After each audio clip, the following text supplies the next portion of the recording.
Imagine if you can go back in 2008 and say, okay, you can go full-time on YouTube. You would crush it. You would be maybe one of the top YouTubers. That's happening right now on LinkedIn. They have over 1 billion users and only 1% of their users create content. You've been able to do quite an impressive amount of revenue in your first year of business. You did $750,000. So I run a B2B influencer marketing agency, so we work with a lot of creators. We worked with one that she made like 300K last year. It's insane. I actually work pretty closely with like the LinkedIn product team. They actually share 3 things that you should be posting on LinkedIn. One would be covering business trends or news. The other one would be workplace stories. And then the third would be...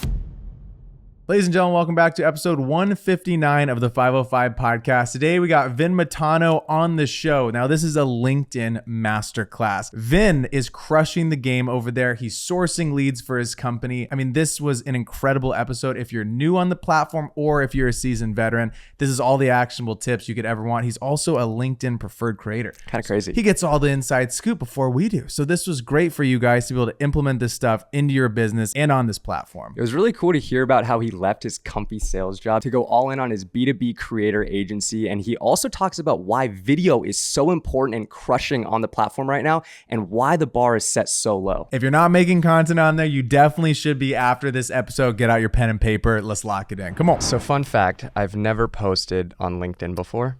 And I know that you've made a career out of crushing it on LinkedIn.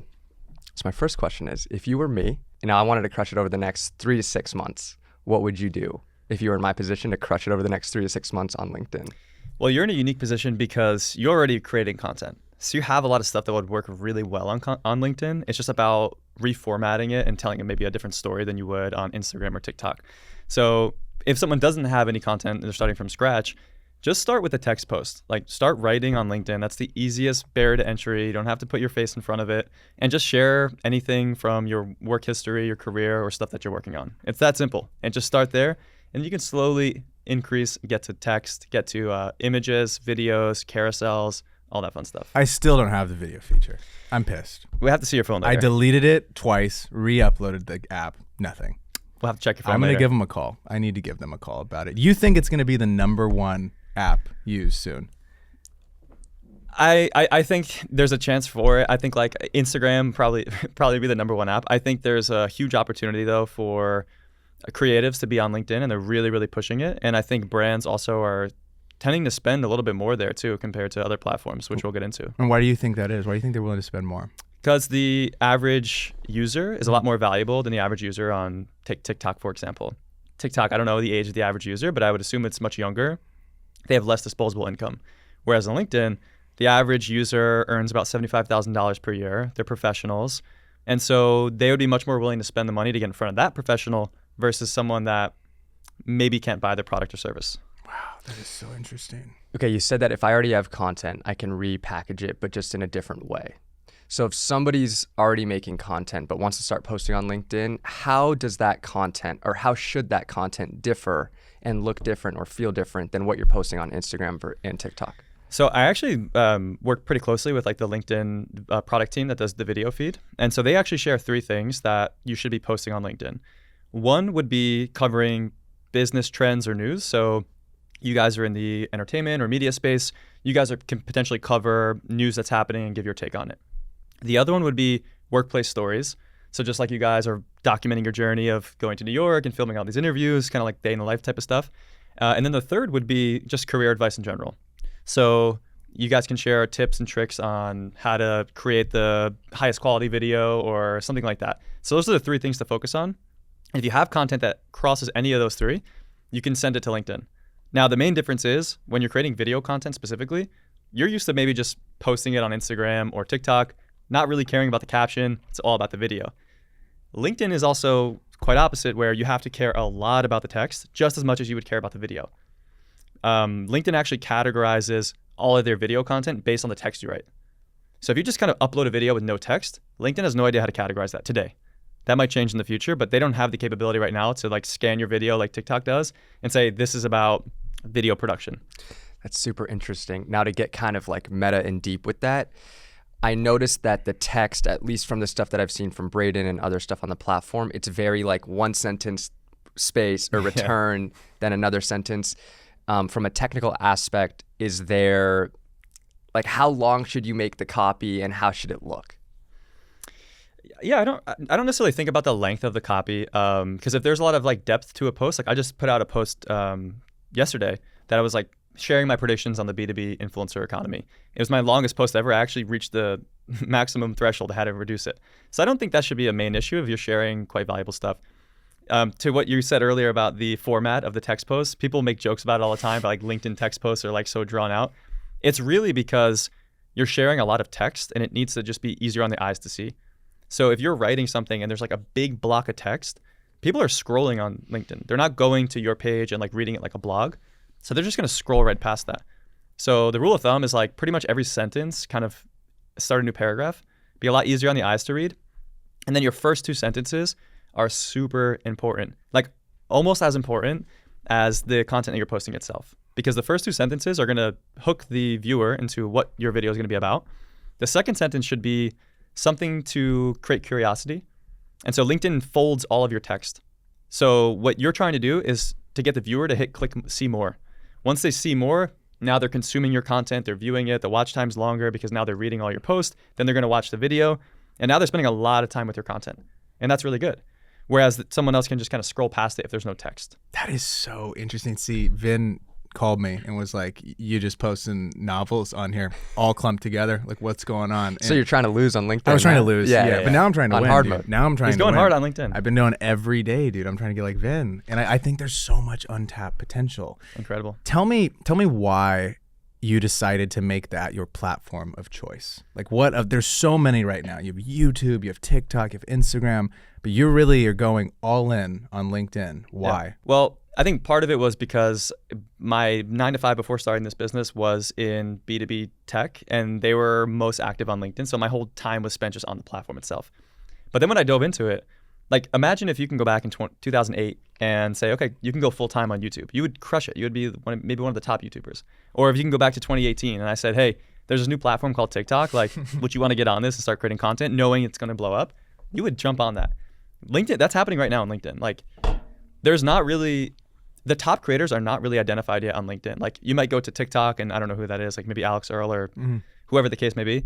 YouTube has the Mr. Beasts of the world. There's no creator that is the top dog on LinkedIn yet. It's totally undertapped.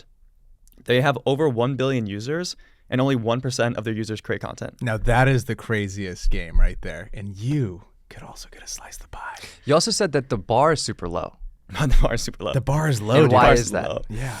Well, most of the activity that's on LinkedIn is businesses and professionals. And so, think about if you're employed and your boss follows you. You probably won't be taking too much risk with your content. You're going to really play it safe and professional. And also B2B, business to business, it has this kind of stigma of being boring. Like, you can't really take too much big risks. It's like super behind with what the consumer space is doing. So the bar is set so low. So if you do anything interesting on the platform, your posts are going to like perform super well. Like, no one's really, you guys are doing like incredible stuff. Like, most people don't have that capability to create a really high production piece of content. Also doing storytelling and incorporating value, like that stuff's really hard to find on LinkedIn. So it's an easy opportunity to stand out. And now tell the audience tell the rocks what you told me the other day about my content. Because I was like, this has been one of the hardest apps for me to crack. Like, I think TikTok, it realistically took me, I want to say 4 months before I had something go viral. And I consider viral over 1 million people seeing something. Okay. Like that's a viral hit. Yeah. I'm LinkedIn, dude. I'm praying for 100.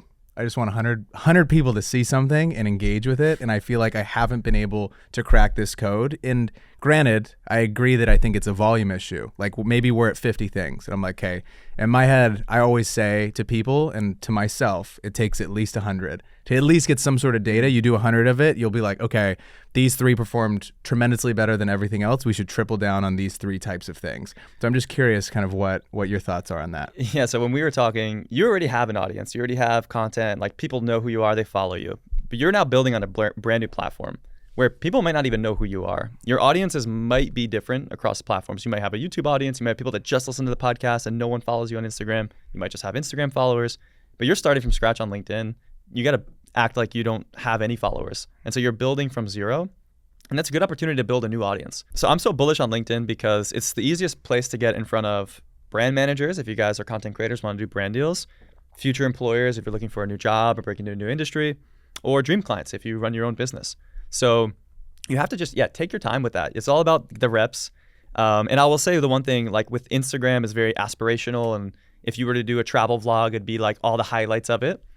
LinkedIn is less about that. It's more about, can you share some value and can someone actually learn something from your video? Even if you are traveling, it's like, what was that thing that you learned from that travel, for example? It kind of reminds me of YouTube in a way, because Coast and I didn't know this about YouTube before. We were chatting with someone about this and they kind of enlightened us, and they're like, YouTube has to have a value transfer with title and thumb. Like, you're looking at that and we're saying, okay, am I going to learn this about it? Am I going to learn how to bake a cake? Am I going to learn something for my business? It's a clear value transfer happening from, the video that we're consuming, instead of, just being like, oh, this is inspirational. Where there's a value transfer. I'm either learning something. It's a lot of learning going on YouTube, right? And I feel like that is what I noticed from the posts that do tremendously better than everything else. There is a clear value transfer happening on that platform, whether it's like, I got fired from my job and this is what I learned, or I was in this thing for 10 years and this is what I came here to do. What do you think people that are starting from absolute zero should be putting into their content? Is it video with the text, or? I would start with just text. If you're like really, really green and brand new to LinkedIn, just start with text. It's so easy and you'll form the skill of writing. For me, I find the writing text posts on LinkedIn is very similar to the script that I'm writing for the video. So if you get really good at writing the text post, you can transfer that into a script. And then what I recommend is, set out a goal. I'm going to write 3 text posts a week, or even just, if you're just starting from scratch, maybe 1 text post a week, and then scale it up. From there, take your highest performing text posts and just read it. Record yourself reading it, literally, as a script. That will be your next video post. And that's what I'd recommend to get started. Are people upset about video coming to the platform? Yeah, definitely. Their butt hurt. People are upset about it. Because LinkedIn started as a place where you would just create a resume online, right? And then it turned into this big job market app where you can apply for jobs, and then it became a social network. I don't think Reid Hoffman, the founder of LinkedIn, envisioned it becoming a social network like it is today. People are upset because they joined for one reason. And now you have a lot of younger people, Gen Z and millennials, that are creating a lot of different content that you would normally see on the platform. However, the reason why video is getting so popular is because 75% of the workforce today in 2025 is millennials and Gen Z. And millennials and Gen Z love to consume video content. And so you have this kind of change in guard where, the boomers or the older generation is kind of getting phased out a little bit. And millennials that are like in their 30s, they have buying power. And the Gen Z are now taking on more and more responsibility as well. So there's a big shift happening in the workforce. I also feel like same thing happened to photographers when Instagram introduced video. Like, photographers were pissed that they stopped getting kind of this organic reach, and then they were forced to adapt. Either you adapt or die. Like, either you're going to only share photos, or you're going to learn some video skills and utilize that to your strategy. Do you feel like there's a difference between like being a creator on LinkedIn versus being a business that creates content? Wow, that's a good question. That is a good question. Thanks. So there's this saying. There is this saying that people say, like, nobody cares about your brand. So I would say the first type of content we would see a lot on LinkedIn was like brands trying to get their channel to become more popular. Like, you owned a brand channel and you were trying to grow that. Like, social media managers would be hired just for the LinkedIn page. But what we're finding is people don't really want to interact with brands. If you look at Microsoft, first off, Microsoft owns LinkedIn. They have like millions and millions of followers on LinkedIn on their company page, but they get like 20 likes a post. And they own LinkedIn. Right? I'd die for 20, brother. But if you have millions and millions of followers, yeah. So like that is an example of like nobody wants to hear from the brand. They want to hear from the people. But when the CEO posts something, man, that gets hundreds of thousands of likes. Man, Vin is just dropping game, but I gotta let you guys know about how important cash flow is. Yep. Okay, I'm talking cash in the business because stuff's sometimes going out. Okay, and net 30, net 60, net 90, I hate those terms. Dude, too long. Way too long. What's Way going too on? long. I want to get you guys paid, and we have an amazing partner called Hydrant. What they do is they advance you 95% of the money. It's not a loan. There's no interest. They're literally paying you for the invoice that you've already created. They then go after the brand and get paid the full amount, so you can start running your business, paying out your vendors, and just getting things moving. So we're not waiting for cash coming in the door. There's nothing worse than sitting waiting for invoices and knowing like, dude, when are we going to get paid? And they're like, next week. Next week rolls around. And you're like, it's next week. It's weird because I haven't been paid yet. What's crazy though is so great about Hydrant is you can use it both as a creator and an agency owner. And there's no minimum or maximum. So you have a nice. 50K job, boom, they got you. 10K job, boom. $100 job, Hydrant's got your back. Check them out. They're linked in the description. They're the best. Let's go. I also just think people don't want to follow brand pages. They don't want to follow brand You pages. want to follow a person. We want Yes. to follow the flow from Progressive or something. Like, Totally. I bet she has way more reach than Progressive. I mean, we're seeing the trends happening already in the consumer space, like with the build in public content. Like, I don't, you guys probably all consume Marcus Maloney and all those guys and Nick Bear. They've been writing that blueprint for a while. No one's following the BPN page. They're following Nick Bear. God, I love Nick Bear. So do I. He's I'm going to great. give a little bit of pushback on that. Okay. People are following the BP, and maybe we're sticking to specifically LinkedIn, Mm-hmm. so I can't really speak to that. But BPN's doing a really great job on YouTube specifically of putting, like, showcasing athletes that are signed to them. Yeah. But their content team is just kind of like on another level. But I think to your point, you're right. I think about maybe somebody like a Duolingo on TikTok. Until they brought in the mascot, people probably didn't care about their content. I think you need either a character or, if you're the CEO or founder, like front-facing content. But it's 10x though. His brand compared to even like Sure. their content is Sure. great, but it's 10x what Nick gets is 10x what the BPN Right. page And you only gets. watch the BPN page because you like Nick. Yeah. Realistically. I mean, but you're right No, there. You're fact. You're yeah. definitely right. Like, there's like Midday Squares, I think of, where like I follow their pages, but I like the characters that they promote and show, the founder and their brother and all that stuff. Not to say that you shouldn't ignore the company pages, but like if you're going to invest a lot of time, in my experience, I think like founder-led content is probably the way to go. And you asked a question about like being a creator on the platform versus a brand. There actually isn't that many full-time creators on LinkedIn yet. Most of the creators, so I run a B2B influencer marketing agency, so we work with a lot of creators. Most of the creators we work with have 9-to-5 jobs. And this is all like supplementary income. There are a few creators on the platform that are full-time.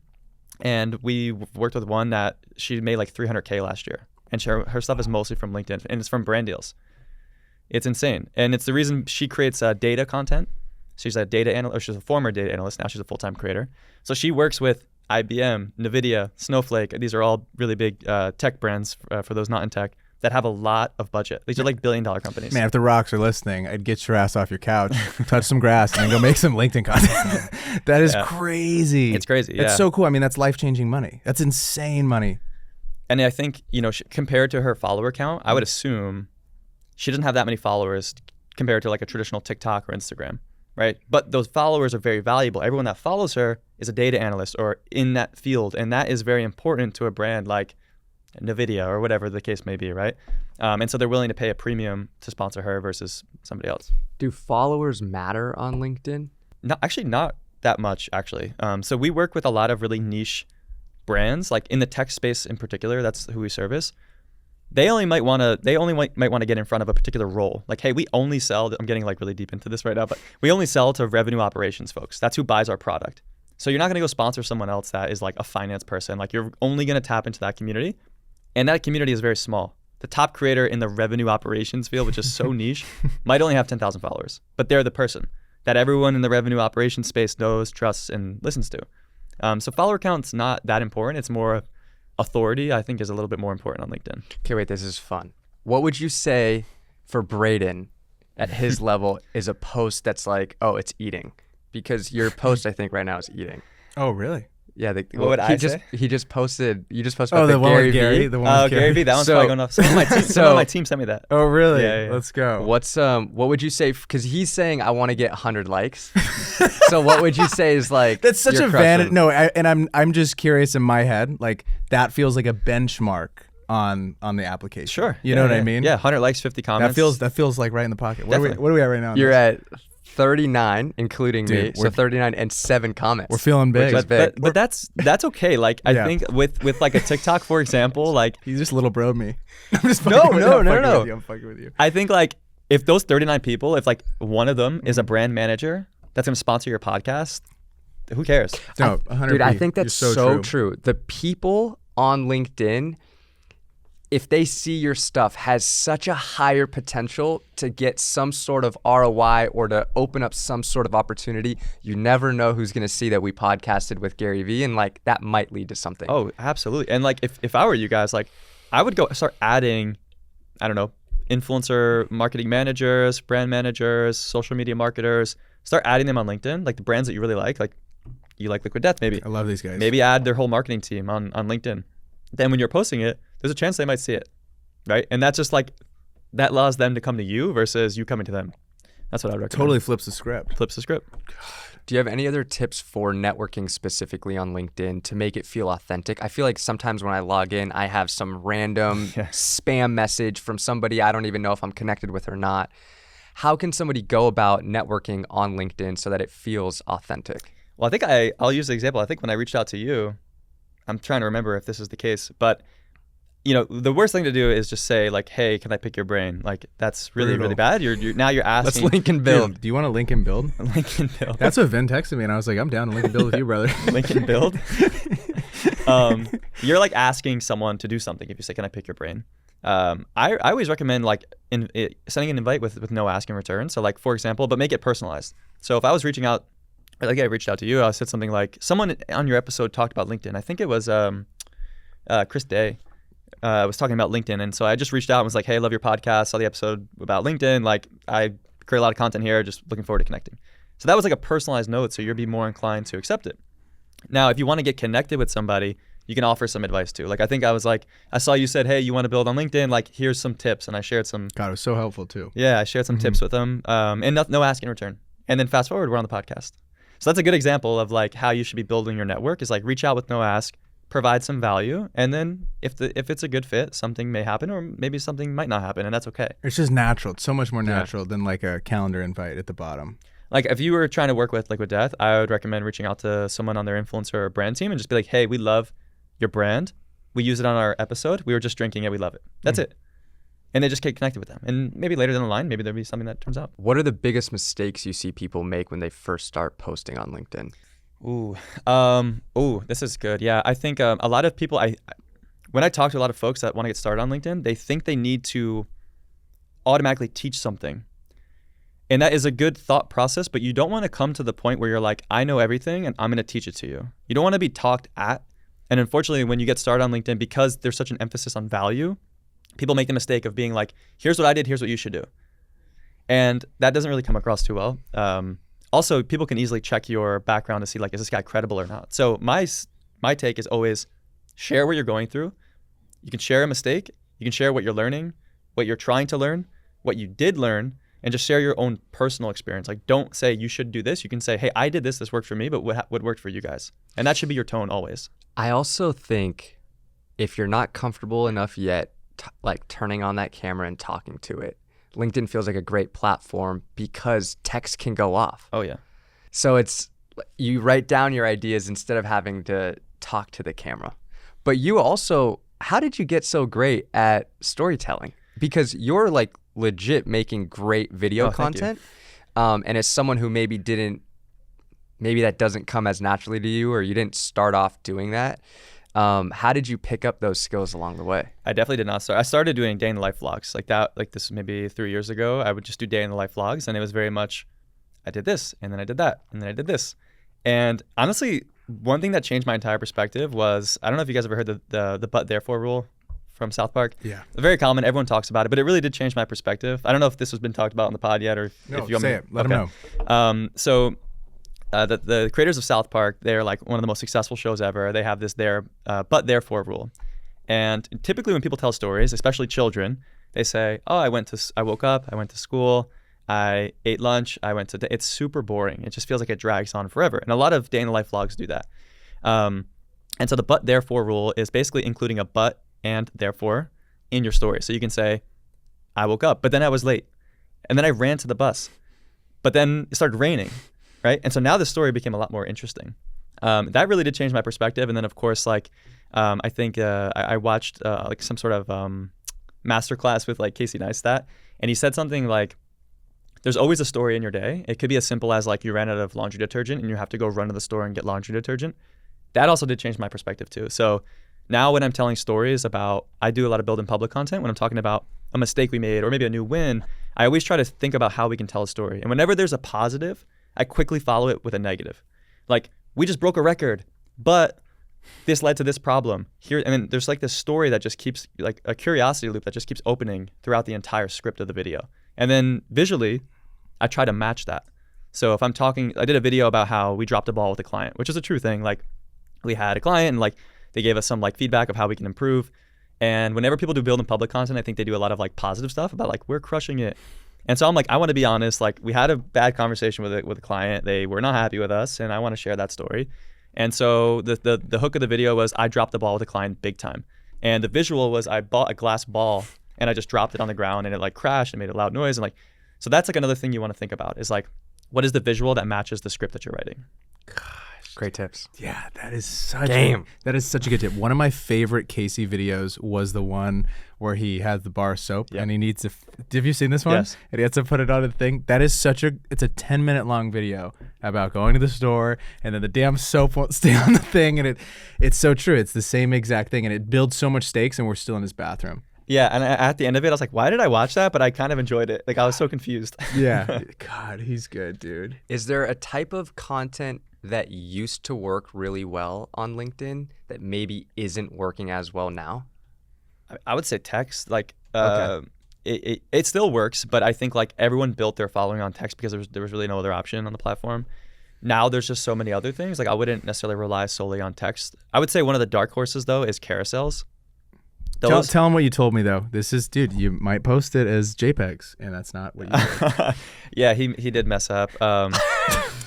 I had to message him. I'm like, man, you messed. I saw the intention, but you did mess up a bit. So, tried so hard. For those that are not on LinkedIn, a carousel is basically a document that you can share, and it swipes instead of like when you post like you know how you post an Instagram swipe and you swipe through it.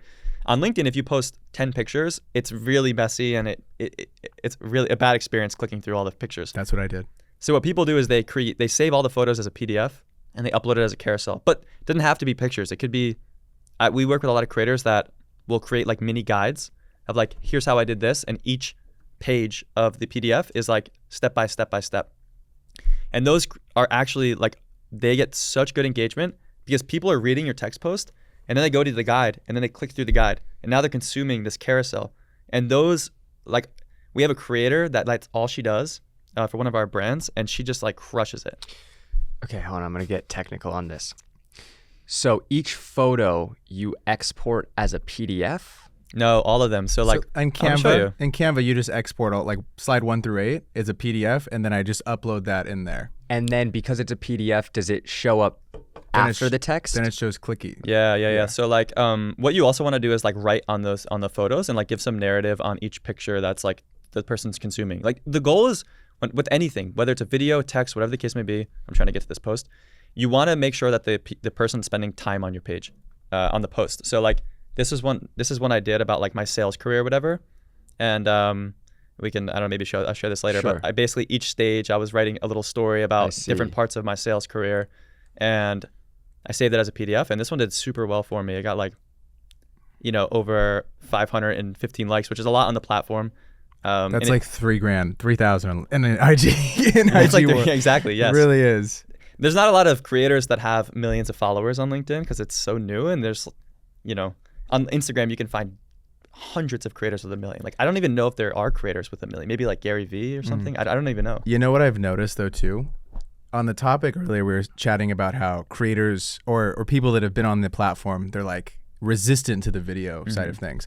I've noticed that text-based only creators are upset about their engagement. And I've been seeing it every day. It's a bitch fest in the comments. People are like, oh, it doesn't work. What I used to do doesn't work. And I think they can take a note from what the best creators on YouTube have done, or on Vine or on TikTok, is they adapt. And so like, if you see that video is doing well or carousels are performing well, you should hammer it and try it and like try a new feature. Totally. Because otherwise you're just going to get left in the dust. And we've seen that happen with so many very successful creators on YouTube or very successful creators on Vine that just disappeared because they couldn't adapt to going to Instagram or going to Reels and the storytelling process and trying to change up what they're doing. They're just so content, and they've eaten for so so long that it just becomes hard to like completely shift, your style. And I find that so interesting. Going back to your photos specific thing, there's a photographer who I recently started following, and he's been going off. He's getting like 400 to 600 likes, Wow. maybe even like 1,000 sometimes. And he does luxury hospitality content. And his post, there is no text. It's just him. He's sharing the story about it's value-driven text, but he's showing his beautiful work that he's taking of these properties. But there's no text on the photos. Is that it's working for him? So do you think he's uploading it as a PDF, or do you think that I would have to see. It's I would have to just see JPEG. it, but I would Okay. say like for him specifically, like you're going there to see his photos. see. It's maybe a little different. Whereas like the one I posted was like pictures of myself. I don't think people are going. I see. Okay. Going to see pictures of me. But potentially you got to know your audience too. Like you guys are Yeah. in the video space, so people might actually want to see like a really high produced video or some sort of content. Whereas for me, I don't know if people are coming to my page necessarily for that. A lot of the people that listen to our show are photographers and videographers. Can you talk about the opportunity that's on LinkedIn for them specifically? Because you're talking about people in specifically the business world, but you've also brought up that a lot of like brand managers and people who run these businesses and brands that they want to shoot for and work with are on the platform. So can you talk about the opportunity maybe specifically for a photographer or videographer on LinkedIn? Yeah, so I have friends that basically just service like B2B brands and they're videographers. I have a friend that Jake Clare, I don't know if you guys know him. Mhm. think I went he to school with right? Jake. So he runs a like a social video agency just for B2B tech companies. And all of his referrals and business come from LinkedIn. So there's a huge opportunity there. Another reason being is because traditionally B2B brands they don't really have social strategies. So if you're a videographer or photographer that is looking to maybe break into like the B2B space, the budgets are way higher there, trust me. The bar is super low. So if you can show that you can produce and understand that field and like produce high quality content, there is a huge opportunity for that. And if you also focus your branding that way too. So there's a friend of mine that I met on LinkedIn he's an artist, like a physical artist. And he labeled himself as the LinkedIn artist. And he wants to work with Stan. He created a whole like mural for them and he wants to sell it to them and put it in their store. So he's documenting his journey of like, hey, I built this big piece and I'm going to send it to Mr. Beast. And he posted that on LinkedIn. So there's a big opportunity there. I think like showing the behind the scenes of how you're, filming a shoot or tips for how to like improve a shot, that stuff's going to do really well. And then it can get in front of the right person. How do they structure deals for creators on LinkedIn? Is it typically a flat fee? I saw Gary post something like a few weeks ago and he was saying that he thinks a lot of the influencer brands are going to be doing it off of like a percentage if you actually do get sales. He thinks it's going to flip. He thinks a lot of these brands are getting burned with like a higher fee and then, nothing's ended up happening for them. I'm kind of curious what you've noticed from the people you've worked with. Well, there's a lot of challenges with that and not to get too deep into like the tech space, but with tech, the buying experience is different. If I'm trying to sell this ring, it's pretty easy for you to click the link, put your credit card in and buy this ring. It might be, I don't know, whatever, $50 or whatever. When you're thinking about software, it's not as easy of a way to buy it, depending on what the software is. If it's a consumer Seats, all the whole nine right. yards. So like, let's just say you're buying a CRM tool, right?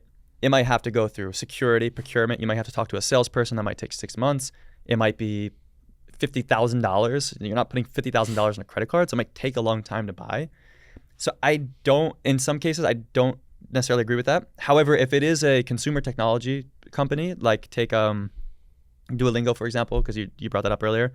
If we can track signups quite easily, and I don't know how much Duolingo costs, maybe $20 a month, that's something you could track and potentially give a kickback to your creators. So we're seeing both. We're seeing on one side for larger tech brands, they're just doing flat fees because it's impossible to track. And then for it's called PLG, product-led growth companies, where people can just sign up and use the tool. That's a lot easier to track, and we do offer like performance based on that stuff. Is it usually like a flat fee plus performance? Yeah. Is that typically the Yeah, we work with a few brands that do flat fee plus performance. So like one brand today, we just had a call with them today, and we're offering like a flat fee plus an extra like X amount of dollars for X amount of signups, sort of thing. What is the significance of their new brand link feature? What does that mean? Thank you for the layup there. No, this is super interesting. Did you guys talk to Gary Vee about this? No, we didn't get a chance to. Oh man, you should have asked him because so BrandLink is a new feature. We fucked the pot. Yeah. It's a new thing on LinkedIn that they're testing. It's a way for creators to monetize their content, just like you would on YouTube AdSense. And they only rolled it out to like, I think 10 creators, and Gary Vee is one of them. So I was interested to hear his take on it actually. But basically it's going to allow the opportunity for a brand to run an ad on your video. But the reason why I think it's really interesting is because, do you guys watch Hot Ones? Yeah. Okay, so they do something really cool. I'm going to compare it to Hot Ones. So I was watching Hot Ones, and obviously the show is about like eating hot chicken wings. And the pre-roll ad was about spicy almonds from the Blue Almond Company, or whatever that company's called. So they like strategically said, okay, people that watch this video either are adventurous eaters, they like spicy foods. We are launching a spicy almond. We're going to show an ad on that video. So I thought that was really interesting. So I can envision that being in now the B2B space. So if someone creates like corporate humor, maybe about, let's just say corporate humor about marketing, now a marketing tech company can maybe sponsor that video and run it as an ad, and the creator can benefit from it because they don't need to say this video is sponsored by blah, blah, blah, and they can make money basically through monetization. Super interesting. So the creator knows what ad is going to be coming before their content. That I'm unsure of, but I because it's so new yet, but I do know that the creator will like basically opt in to have an ad run on their profile. Do they know which ad it is? I'm not sure of. I would envision that's how it should work, just because you'd have to approve it, I'd think, right? Or maybe not, because YouTube doesn't. Targeting on LinkedIn is maybe a little bit different, because on YouTube you're kind of just going demographic. You're saying, hey, I want to target males between the ages of 30 and 40 that live in the East Coast, whereas LinkedIn is saying I want to target marketing managers that work in the IT space and that are based in New York. So I don't know. It's so new. It just launched. You know, something that Gary brought up and talks about is creating content within cohorts, specific cohorts with teeth. So like you said, instead of targeting, you know, men between the ages of 18 and 35, you go a lot more niche. And you saying that makes me think that you'll be able to charge more for that type of brand deal because the brand's targeting their specific target audience, as opposed to being like, we have this type of product and we're trying to target like men, and it's like typically you're thinking about like 18 to 35, but like this actually specific type of man is who we're trying to target, and this creator has that specific type of audience. Oh, exactly. Yeah. So like niching, I know people like there's a whole debate about niche down or not to niche down. Like, yeah. LinkedIn's pretty damn important to niche down. We actually won't work with some creators if they don't have a niche. There's no point. We only will work with a creator if it's like, hey, their whole audience is the people we care about. And LinkedIn gives you some of that data, so you can kind of verify that. What made you want to start Creator Buzz? So I was working in B2B tech for 6 years, and I started to create a lot of content about my job. And I was creating it on like TikTok and LinkedIn as well. And I was a seller, so I was creating like sales content and like day in life in sales and like all that fun stuff. And I started to grow a small following, but everyone that followed me was salespeople because I was just creating sales content. So I started to get approached by different brands that wanted to get in front of salespeople. And I thought, wow, that's a big opportunity. Like a lot of it was happening on TikTok, but I was like, I have a bigger audience on LinkedIn. Why does no one want to sponsor my LinkedIn? And everyone on LinkedIn's are salespeople. So that was like the thesis of it. And I signed 2 clients on the side while I had my 9-to-5 job as like a kind of like, hey, let me consult with you. I'll find more creators like me and we'll get them signed to the program. And that was enough for me to say, okay, like there's something here. Someone wants to pay for this. And I quit my job literally like a year ago, a few days ago was the year anniversary. And yeah, thank you. And we are like one of the first B2B influencer marketing agencies where we just work with B2B tech brands mostly. And the creators are B2B creators. So people that are sharing professional things about a certain industry. And yeah, it's been going well too. And we're like really doubling down on LinkedIn because it's so undertapped and there's so much opportunity on the platform. And you've had to hire a few people to help you. How has that been? It's a new muscle for me, so it's been going good. They're incredibly helpful. But just like managing is something I'm just learning. I've never had to do that before. So we just had another full-time hire start this Monday, and she's going to help on the brand side. So we have some folks that kind of work on the creator side. So they're reaching out to creators always. We're seeing tons of creator contracts and rates and things like that. If you guys are interested, chat through that. And then now we just hired this other person that I'm really excited about, and she's going to help on the brand side, managing some of the relationships there. How hard has it been to find people that you think kind of fit this mold of what you're looking for? Because we we're going to take this out. Okay. But I'm going to tell you, we had hired someone, didn't work out at all. Like, wasn't a great hire. We fucked something up. Yeah. And I'm just curious, like, how has that been for you, you know, interviewing a ton of people, and what have you found? Because it's obviously hard if you do have to let somebody go and they're not the right fit. Yeah, hiring has been a challenge because the B2B influencer marketing space is so new. So we're finding two ends of the spectrum. I made a post about, hey, we're hiring, and I think we got 200 applicants in 2 days. So I had to sift through all that, which was great, but it was like a lot to go through. And what I was finding whenever I talked to these folks was like, they either had influencer marketing experience, but only in the consumer space, or they had B2B experience, but no influencer marketing experience. Like they worked in tech or something. And so it was really hard to find someone that has both, almost impossible. And this person that we just brought on, her name is Fumi. She just started on Monday. She has both of that experience. I actually met her because she was working at a tech company, and we did a brand deal with them. So that's how I got introduced to her. So she has the B2B and the influencer marketing experience. So it was difficult, though, to try to find both. You've been able to do quite an impressive amount of revenue in your first year of business. You did, I believe, $700,000 or $750,000. The first 12 months, yeah. We started in June, and in 2024, I think we did like $250 in 6 months, and then this started the year 2025. We saw like a lot of growth, and I think it's just because there's a lot of demand for influencer marketing in this space, and there's really not a lot of there is not really any companies really just focusing on this B2B use case. So I think by default we're kind of like benefiting from first movers advantage, and you know this because I share all this stuff on LinkedIn. I do like build in public content. I go through all our finances. And it's funny, those videos are not really about our offering. It's more about, hey, this is how much we spent this month and blah, blah, blah. It leads to a lot of inbound, surprisingly. Yeah, you have about 60 to 65% inbound, right? Yeah, so last year, we ran the numbers. Last year, it was like 60 or 65% of all of our revenue basically came from the content I'm putting out, which is founder-led content about the business, people seeing it and coming inbound. The other percentages are referrals, events. I go to a lot of events, like almost once a month. I'm on the road. And I don't think we've done any outbound yet. Wow. Yeah. What do these events look like? Are they just specifically where a lot of marketers or a lot of people that are in brands will be in the room? They're really not the most sexy thing, to be quite honest. They're conferences, and in the B2B space though, it's very like it's the thing to do. Everyone that you want to meet with is usually there. There's a lot of interesting brands there, marketers, founders. So yeah, they get on our radar, or we get somehow an invite. It helps that I create content because sometimes if I want to go to an event and it's really expensive, I can reach out to the event organizer and just say like, hey, I'll make a video about your event if you can just like comp my ticket. And that helps me out because now I get to meet potential customers and stuff like that. I was lucky enough I just got back from Poland actually. There was a really big tech conference out there in Poland, and I actually spoke, which was really cool on stage.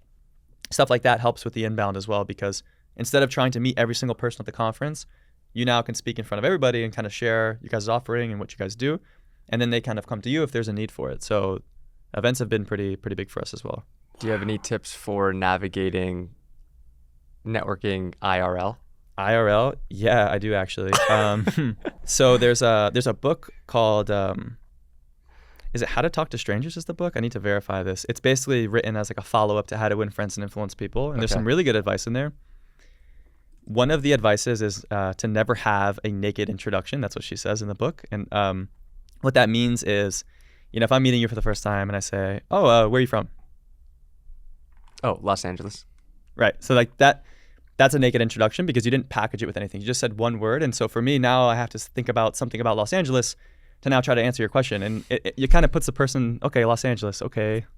That was also, I understand. I'm just saying. That was super rude of me. I'm sorry. Los Angeles, where are you from? Even that, I'll give you some tips to even improve that. And so you want to basically help the person you're talking to. Sure. Continue the conversation. So ask me where I'm from. Where are you from? Well, actually, currently I live in New Jersey, but I grew up in New York, but I wanted to be close to the beach because I love surfing, so we moved to New Jersey. I love to surf. Oh, cool. And so now we have 3 things to talk about. I grew up in New York, I moved to New Jersey, and I love to surf. So you as the person I'm talking, you could pick any of those 3 to chat more about. Yeah. And so that's that stuck a lot with me. So whenever I meet people, you kind of want to like give them something to kind of go deeper on. Instead of just saying, oh, what do you do for work? I work, I'm a videographer. Crickets. Yeah, like, okay. Oh, I'm a videographer. I shot the Lakers for 5 years. Like, I got to shoot LeBron's final game. Do you like basketball? Like, that's how you have a conversation. Also, the prep before going to a conference is very, very important. These conferences usually have either companies or lists of people that are attending. Reach out to them prior. Try to grab a meeting with them beforehand. Give them a reason why you want to meet. There's a lot of prep that's definitely involved. Try to go to every event. There's usually like happy hours or dinners or ancillary events. Like, go to all those and just like try to maximize your time at these events. Yeah, you're being seen. You're out and about. You're shaking hands. Yeah. Wow. I like the advice of trying to connect via LinkedIn or in some way before actually going to the event if you know who's going. Because then they know your face and they recognize you. And you don't have to ask for anything. Or the opposite is true. Maybe you meet someone for the first time in person. You should connect with them on LinkedIn as you leave and then send them a note, a personalized note. Hey, man, love chatting with you. I'd love to hear the story about your recent trip to Greece. It was awesome. Happy to connect. That's it. And now they're like, oh, this guy's cool. And maybe they might keep up with your content. And if they ever need a videographer, they might reach out to you. What has been one of the hardest things about leaving a comfy sales job and starting your own thing? Because there's so many people I think that see, they see your videos, they see maybe what we're doing, and they're like, I want to do that. I want to quit my job. But people don't know the hardest things about that. What's been one of the most difficult things about that process? It's fun. I think it's how you're just kind of always on. I mean, you guys can maybe agree with that, like, or relate to that. You're always doing something for the business. And even when you're not physically doing something for the business, you're always kind of thinking about it. And it's very hard to be present sometimes. Super hard. Whereas when I was working my 9 to 5, man, I had a great job. Like, I had a great setup. Like, my work-life balance was amazing. I was doing well there. 5:30, I had to close my laptop and have dinner with my fiance. Like, I wasn't continuing like bringing that stress on. I didn't work on the weekends ever. So that's something that I would just like consider is like there's the man hours you'll put in, but there's also like just the thought process of like your brain is always just constantly on. And that's kind of hard. I'm sure you guys maybe can relate to that. No, 100%. No, I can't relate to that. Oh my God, dude. Yeah, it's every night. Yeah, it's like literally every night. Or there's things where it'll be like tonight I have to work till 11 or midnight or whatever, and it just doesn't matter. Like, it just has to happen. Otherwise, nothing will get done. Yeah, a lot of responsibility falls on your shoulders at the end of the day, and that's could be hard for some people. Yeah, and I think especially when I was working for the Lakers and doing it when I'd get home, that was way harder than what I'm doing now. Honestly, way harder, because it's like you're giving all your energy there during the day. You come home, and I'm like, maybe we would pod at 6 or 7. We don't have to do that really anymore, which is nice. We can pretty much always pod earlier in the day, or like in an hour that's reasonable. And it's like we would pod sometimes at 9 o'clock, 10 o'clock, and to like get it out. And we were also always podding week of, which was super stressful. So the first 100 episodes were week of. So it'd be like filmed on a Friday and flipped on a Tuesday. Damn. And are you're doing once a week? Yeah, once a week. That's pretty frequent. Yeah, it's very frequent. I think for pods, it's a sweet spot, and it's also very hard to get consistent guests because they're sometimes out of town, or we're here, we're in another state to get 4 guests. So it's like it's just part of it. It's part of like putting, and the investment's crazy. Oh yeah. How much did you have to invest of your own money just to get it right off the ground? Do you know? I do know. I made a video about it. Okay. So I think I spent $6,000, which is, I don't think that much to start. Service-based businesses don't require that much capital. I spent the most money on the domain, creatorbuzz.com. It was like great name, $2,000. I was like, I could have got Creator. Damn, you gotta get that's crazy. Too. There was creatorbuzz.co available, and it was like significant. It was like a few $100s. I'm like, I have to get the .com. Yeah, you got to. So that was like $2,000, and then there was just some like legal stuff and stuff like that. But if you're starting like a tech company or in your business, like I'm sure there's a lot of equipment you have to buy. I'm sure it's a lot different. So dude, the tripod that we brought here. Yeah, which one is it? No, these aren't here. These aren't ours. But the one that we brought here, I had to buy it the other day. It was like $4,700. Whoa! It was on sale for $3,500, but it's still insane. It's great. It's a tripod, dude. I freaking hate that thing. Yeah. See, it's just insane. That is insane. It's like just the price of rice. Like as you get progressively higher up and the budgets get bigger, more toys come into play, and more things have to happen to make the things better. They're expecting that. Yeah, they're expecting just like they'll send you something. I'm like, okay, this is a little out of the budget of what we can do, so we need to invest and like do things to make this dream happen. Have you guys ever said, yeah, we can do this and then buy the equipment afterwards? Oh yeah, for sure. I think that it's like especially in our space, it's like I know, if I see it and I know we can do it, I just know what it'll take. I'll figure out a way to get said thing or rent said thing. You can rent most of the things that you need, you know? Sure. So, dude, that 3600 didn't make a dent though, dude. Didn't make one dent. Got it hurt. What's been the biggest thing or a few of the biggest things you've learned in your first year of business? So my background was in sales. So like I knock on wood, we don't have an issue like bringing in new business right now. But my challenge right now is also just managing the clients that we are bringing on, because in my former role, I would close a new deal and then we would have a CSM or an account manager take it over. So I never saw that side of the business. So that's been really interesting. And then also I think the biggest thing I've learned for a service-based business, if you run an agency or stuff like that, to be overly communicative, to over-communicate with the client. That is something that I made a lot of mistakes on early on, and I still am not like perfectly good at it because I just never had that muscle. But like, we're working so hard on a client campaign, right? We're like busting our butts, and then the client reached out and was like, "Hey guys, what's going on here?" It's because we didn't reach out and let them know what we're working on. And I didn't really know or think about that, but that is so important. If anyone listening to this wants to run a service-based business or start an agency, just keeping your client in the know is like honestly a huge value add that I've kind of learned the hard way a little bit. So let's say you have a kickoff call. They're like, yes, we want to work with you. We would like to find said creator. Then what is the process after that? What have you implemented in to make sure that now they're staying happy? Well, sometimes they'll have a budget in mind. So like, hey, we have, $10,000, $20,000 this month that we want to deploy on creators. And from there, we'll go out and source the creators based on that industry. So like right now we're working with a client that wants to sell into HR. So right now that's the thing we're working on is like, okay, cool. We created a Google sheet that's shared with the client. We're listing out all the creators that we're sourcing that we recommend would potentially be a good fit. They go through and basically like check no or yes on the creators that they think would be good. From there, then we do the outreach. We reach out to the creators with the offer and the brief, and then we get the creator signed. So, but what we're learning is like making sure that we're keeping the client in the know during every step of the process. So, literally having like a checkbox of like, this creator is approved. We reached out to it. They never responded yet, so that box is not checked yet. Once they respond, we check that box off. We put the notes, how much their rate is. So that's something that we're learning, and I don't think we're like the best at it just yet, but we're definitely getting better.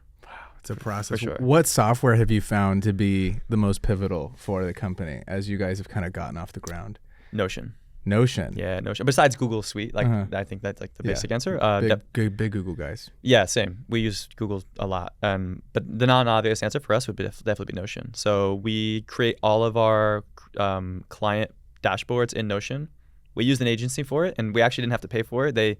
We did an exchange. They said, we'll create you this dashboard template that you can use for all your clients if you just shout us out on LinkedIn. And that's what I did. So that was really cool. It saved us a ton of money. But we basically have created this like really big like content dashboard with metrics and reporting, and it's shared with the client. And we try to update that as much as possible. Everything lives in that Notion board. What kind of ROI are these B2B businesses looking for? And does it differ from working with maybe a direct-to-consumer brand? It 100% does. Like for so the budgets can either come out of brand or like performance marketing. So brand would basically be saying, hey, we're not looking for an ROI. We just want people to know about our brand. Those are obviously great to work with, right? For obvious reasons. So like we have a few clients that are like, yeah, it's coming out of brand budget. We just want people to know about our brand. We have a great product. No one knows about it. Cool. Then we want to focus on creators that can get that reach, right? It's called, a lot of the creators for that particular use case is what we call like edutainment creators. Someone that can create content that is entertaining. Maybe they do skits or parodies or an episode, but it's also some value share within it. For the consumer tech companies, there was a client that we worked with that was like a power dialer tool for sellers that like helps you cold call. They were new to market. They just launched. They're going up against really large competitors. No one knew who they were because they were so new. We only had a budget of about $7,000 per month. We worked with 5 creators. Some of them there was one that did parody content. One did tactical content of how to do better cold calling. And then one did like another parody person. And in 3 months, we like 4x their inbound requests. So there's a lot of results in that. And we have some brands, some clients that are like, in particular, we have a client that we were working with that's ramping their spend to $500K a year in influencer spend, which is actually pretty crazy in this space because it is so new. I know there's brands doing that in the consumer space, but like to hear that happening in the B2B space is really validating. What do some of these budgets look like for creators on LinkedIn specifically? Because you talked about a girl making 300K. 300K, yeah, oh yeah. It's a friend of mine. It varies like a lot. It's also the Wild West right now because it's so new. Like people are just throwing rates out, and you ask the creator like, oh, okay, like what's, they have no reasoning. And it'll correct. But there are nano creators that we work with for a few $100s a text post, and that's fine. They have a small reach, but they're within an audience that the client cares about. There's some really big creators. There's one in particular, I won't say their name, but like they do like corporate humor, and you probably know who they are, and I'll share who that is later. But like a person like that has a really big reach. I've seen quotes for like, 50K, and they're creating one piece of content and they share it across different platforms. So if you're really good at video, you can create that video asset, post to LinkedIn, post to Instagram, post to TikTok, post to YouTube Shorts. And if you have followers on all those platforms, you can easily increase your rates because now you have different audiences that you can tap into. So that's probably the biggest trend I've seen of trying to get like, the biggest brand deal. But even just getting a couple hundred for a text post feels illegal. Like awesome. It's a pretty easy lift. It's an easy lift. My first ever brand deal was $200 for a post. And I was like, this is awesome. This is awesome. Treat myself to a nice dinner. I was like, this is so easy. I took 15 minutes to write this post. Yeah. But yeah, it's the Wild West right now. That's so interesting to see where it's gonna go. What was the moment where you knew you needed to hire someone and bring someone onto the team? You know what's funny? The first person that we hired, she followed my content for so long, and she was trying to I was making sales content. She was trying to break into sales, and so she followed my content for a while. And I was doing a lot of build in public content, and I was doing a financial breakdown of the month. And I said, we're growing pretty fast. So we probably want to think about hiring in, a month or so. Like, we're starting to get quite busy. She reached out to me and was like, hey, I saw you're hiring. Would love to help you out. I had no role for her. And I was like, I don't know if I really want to bring her on right now. I don't necessarily know what I'd have her do. She comes to the meeting prepared with, in the video that she watched, I mentioned I want to go to more events, which I just talked about earlier. She came prepared with a list of events for me to attend. She's like, these are relevant to your industry. I made this list for you. And regardless if the events were good or not, the fact that she did that, I was like, okay, you can join. I didn't even have a role for her, but we didn't have a title or nothing. I was like, you're on the team. We'll figure it out. And like, she's been incredible. She's like been with us since, October. And that is another good lesson too. Like if you're on a job interview or you're just, whatever it is, you're trying to win a client, like just being overly prepared can go such a long way. Again, the bar is set so damn low.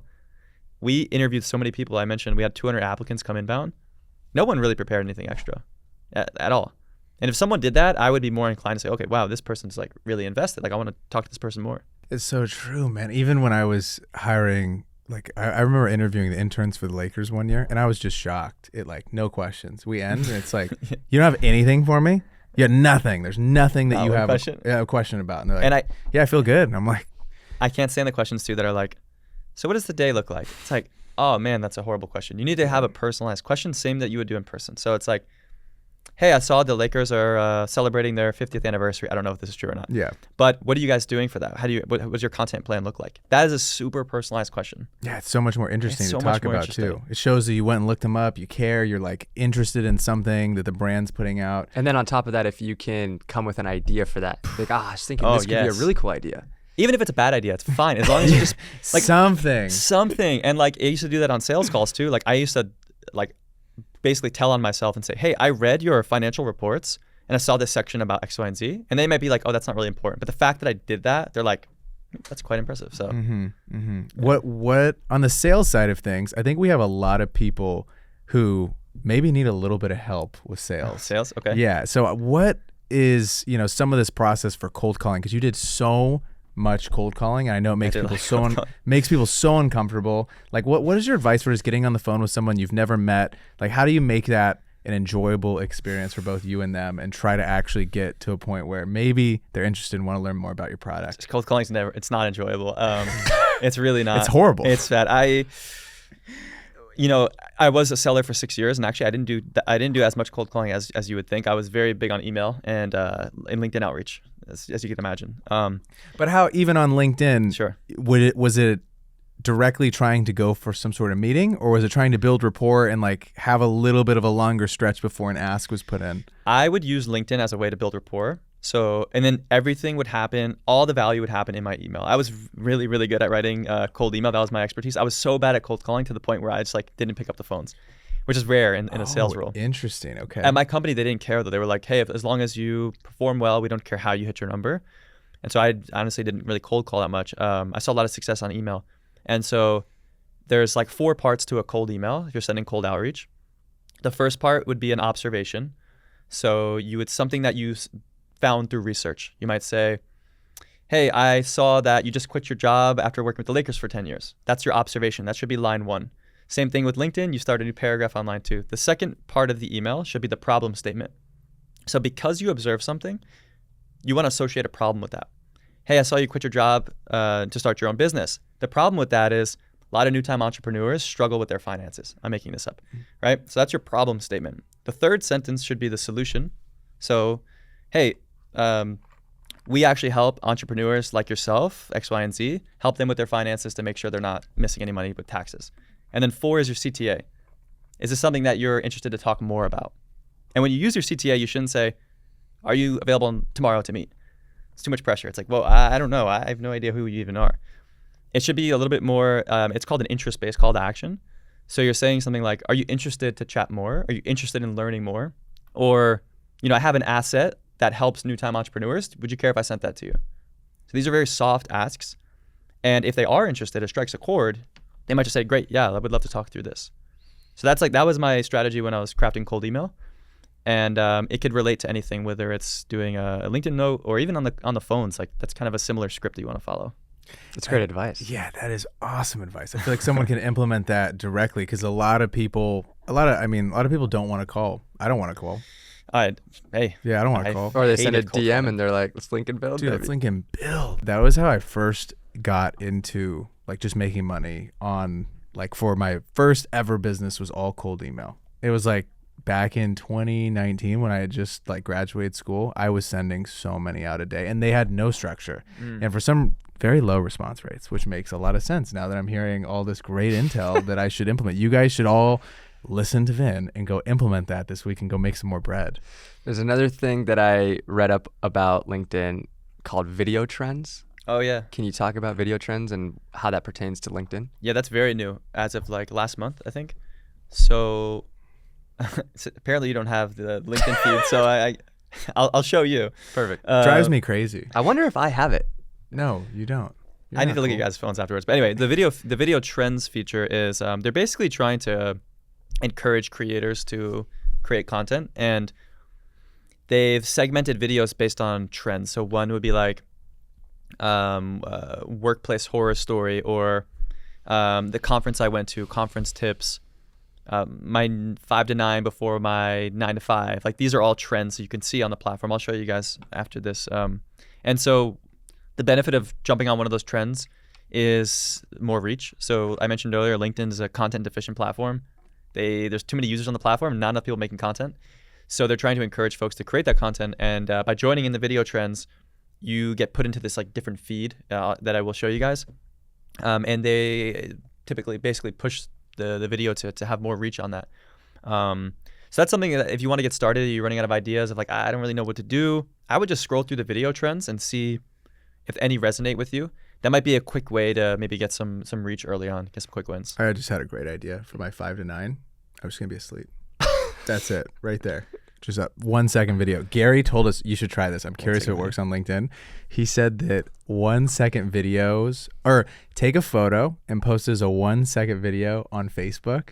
And he said that it's like over indexing like crazy because people sit on it and it's like it's getting played 16 times or whatever because it's a 1-second video if they're reading your that's text. Interesting. I've seen that on TikTok sometimes where people post like some stupid video, but the text is so long. And Pisses me off. I'm dude. reading it and those, I'm like, those piss me off. Like, why am I reading this? It's the same on Instagram right now. They'll post like a little like, read the caption. I don't want to read the fucking caption. I want to move on. I want to get what I need. I want you to make a great video, dude. I also think too, like just hopping on like trends or just trying to game the system I think it's just like a losing game. Low hanging fruit, huh?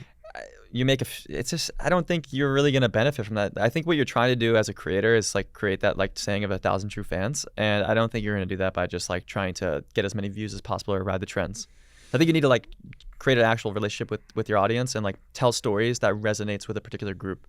That's what I'm trying to do. I'm never really trying to go viral ever. I think that's such a great mindset to have, because in an era where it's like the likes, the followers, the comments, all the things, people are just trying to get them to 1 million or whatever. It's really 0.00001% are going to even scratch the surface of having that kind of community around them. And it's like, you're so much better off just going for a much smaller group that you can actually have some like communication with. Like, I feel like I really know the people that listen to our show, and I'm really proud of that. And I think that as the years go on, you're 5, 6, 7, I still will have a very good grasp, because I talk to people all the time in my DMs. And like, that was one thing when I started on TikTok. I was like, I will review your videos. That's how it all started. Yeah, I remember you guys do episodes like that, right? Yeah, we'll review videos. We don't really do them so much anymore, but I was like, I will review your video. This is my space. You can send it to me for free. I have nothing to sell you. And it was like, one of the videos maybe got like 60 or 70,000 views, and I woke up and it was like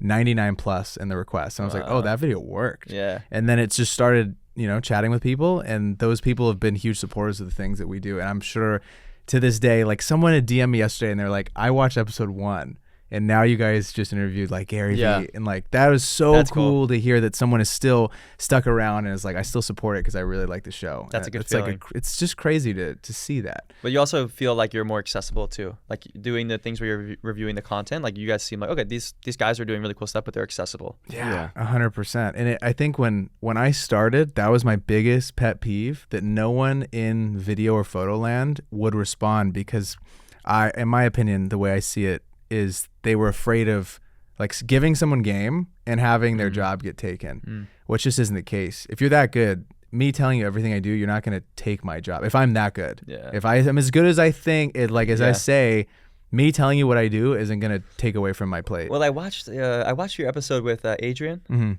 I think he was the one that said something really interesting. It was like, I'll tell you everything. Like, no matter what, even if we have the same camera, same setting, we're all going to tell a different story.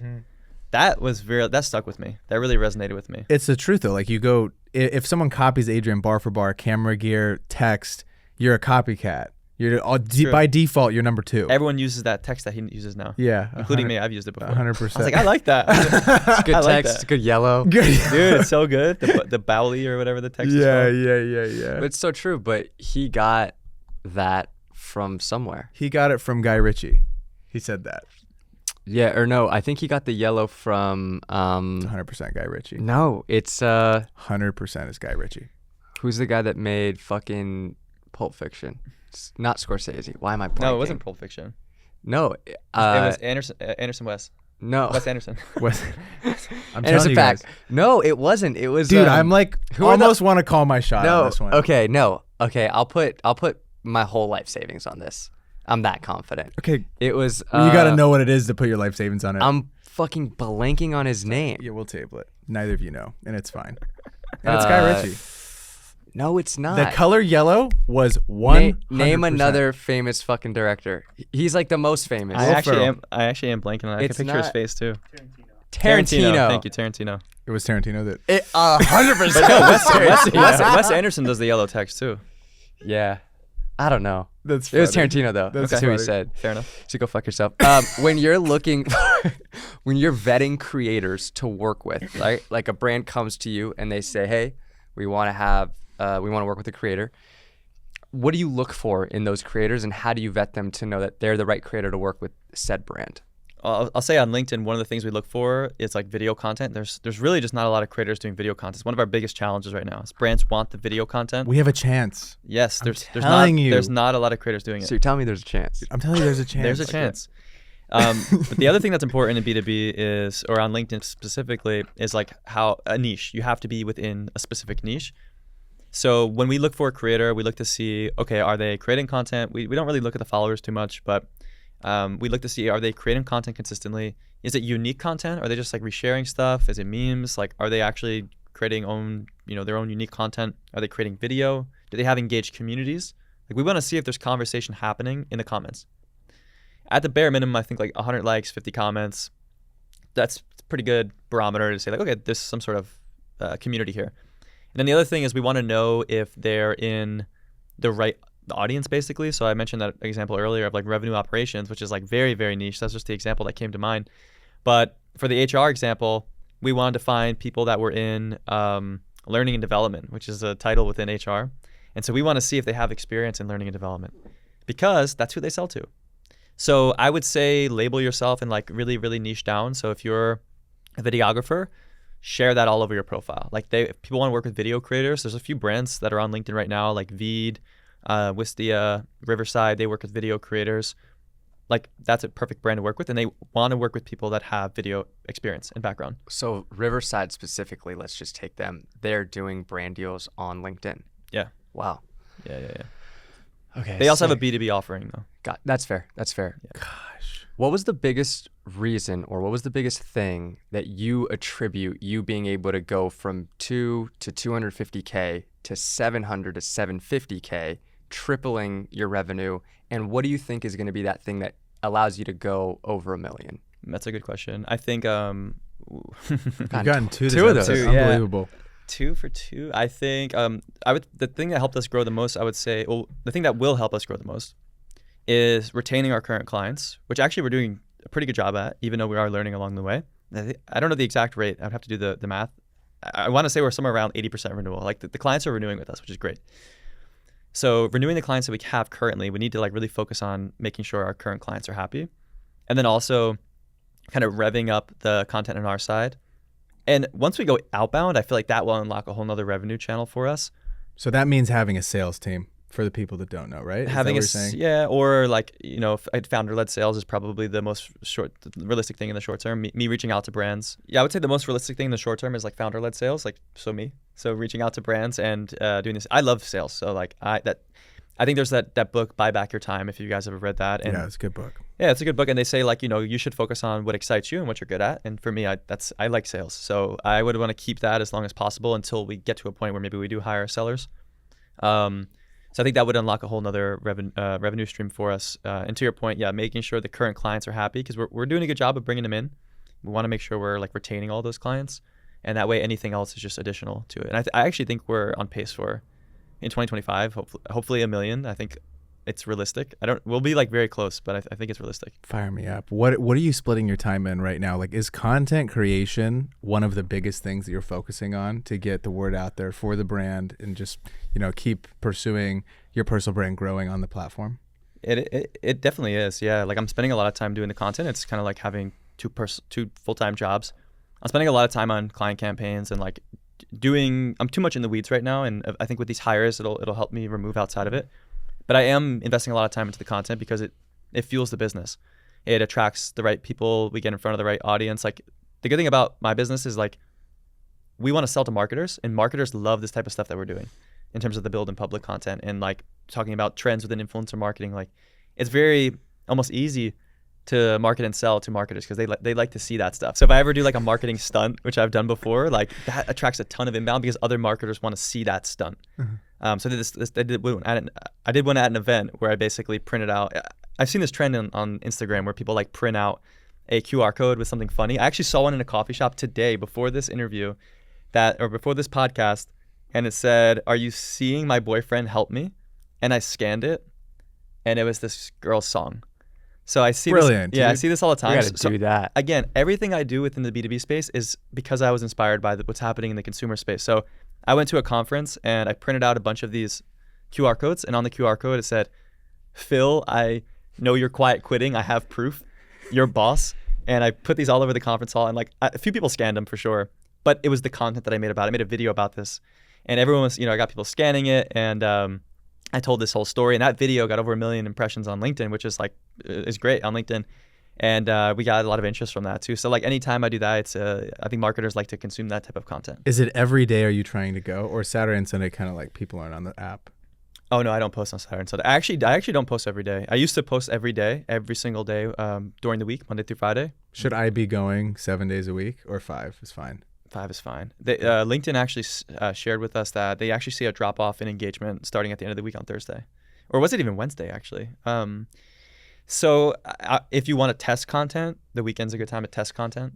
But For me, I used to I used to force myself to post every day, and I kind of got burnt out. Is it like a singular post every day? Yeah, text, whatever it was. I just wanted to get one out every day, text day. post or whatever the case may be. Okay. Now I'm completely opposite, where like my goal is to get one quality video out per week that I like put a lot of time into, that I think will perform well, and then anything extra. If I ever produce another video or a carousel or text post, that's just extra. So like I'm doing right now just 1 to 3 posts per week. Can the podcast clips that we're making, could those do well on my LinkedIn page, or is that just like not the content you think would perform well? Like, would we have to make a separate the 505 podcast page and then post that stuff there? Like, is that not what people are wanting to see, you think? I think those are like that's like when people first started posting video, they were doing a lot of like clipping a Zoom podcast or like a in-person podcast. I don't know if that's what people want to watch. Okay. On LinkedIn. Now, they could work, especially if you're sharing something on there that's pretty valuable. Or like a business, like, you know, like portions of this conversation. Yeah. You're like- talking about like, can we get meta with it? This is how you grow on LinkedIn. And Yeah. it's like- I make tons of videos. Like, I think, that would totally work. I think like putting maybe B-roll over it would help. I think when I went to a LinkedIn video workshop 2 weeks ago, and they shared 3 things for format. Vertical videos under 2 minutes long perform best. So keep that in mind. The other one was around text, which we talked about already. So like the written text of your post that accompany the video are very important. It's how they categorize the video. And then the third is B-roll. So that they said that was like one of the more important things. So if you are doing a talking head style like this, which a lot of people do, just put B-roll over it. And that can help increase the engagement of your video. So maybe using a clip like this, but just using B-roll. My head's turning, dude.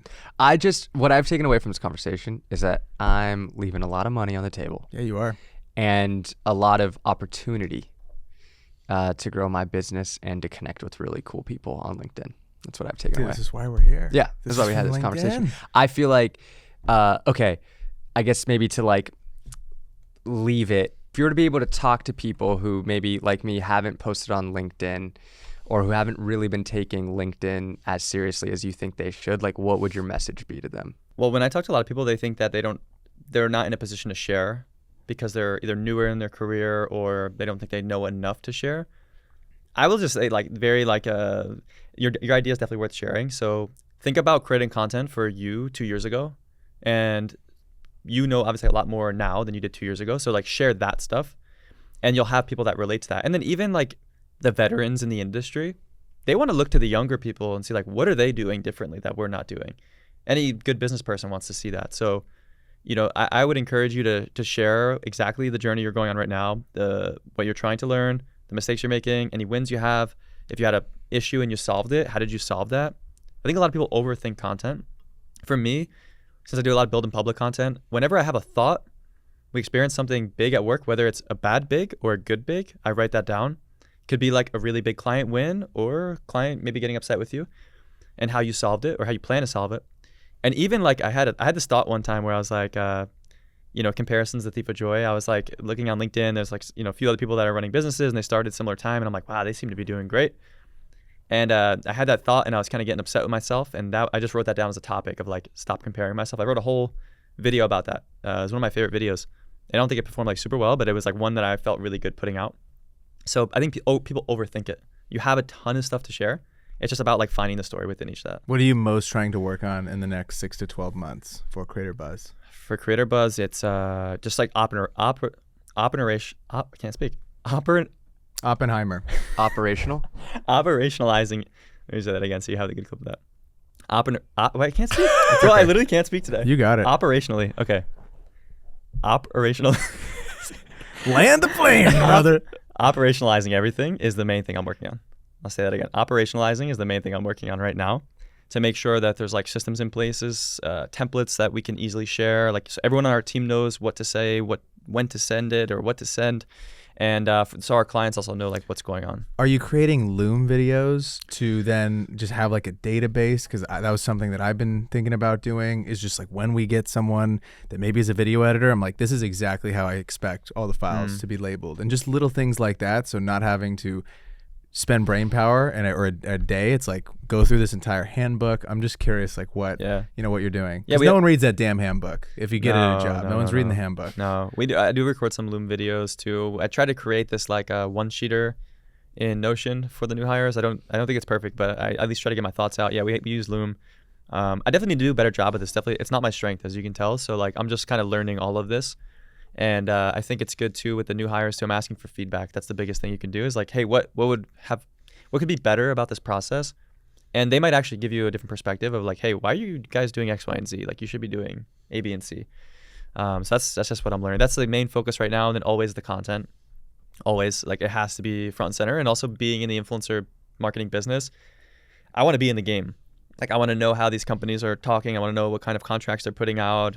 So yeah, I still do brand deals, not a lot, just because I want to focus on the business, but I'll do 1 or 2 brand deals a month, something like that. Those 2 things that you just said were probably the 2 biggest things that I took away from our conversation with Gary.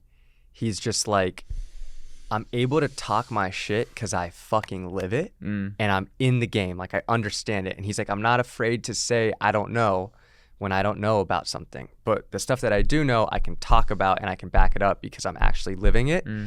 So that just really reminded me of that. It's part of my whole pitch too. When I talk to brands, I'm like, I'm in the game. None of the other people you're going to talk to are in the game. I promise you. None of the other production companies, I guarantee you, are filming content and getting feedback on it every day. Yeah. And they're like, I'm like, this is going on social. They go broadcast, they're going to beat us. You guys can have that. But if it's going on social, I promise you, like we are in the trenches. We're learning. We're getting real feedback. I talk to people. It's not like I just post and I'm like done. It's like I'm having all these active conversations. I see what creators are doing that's making them successful.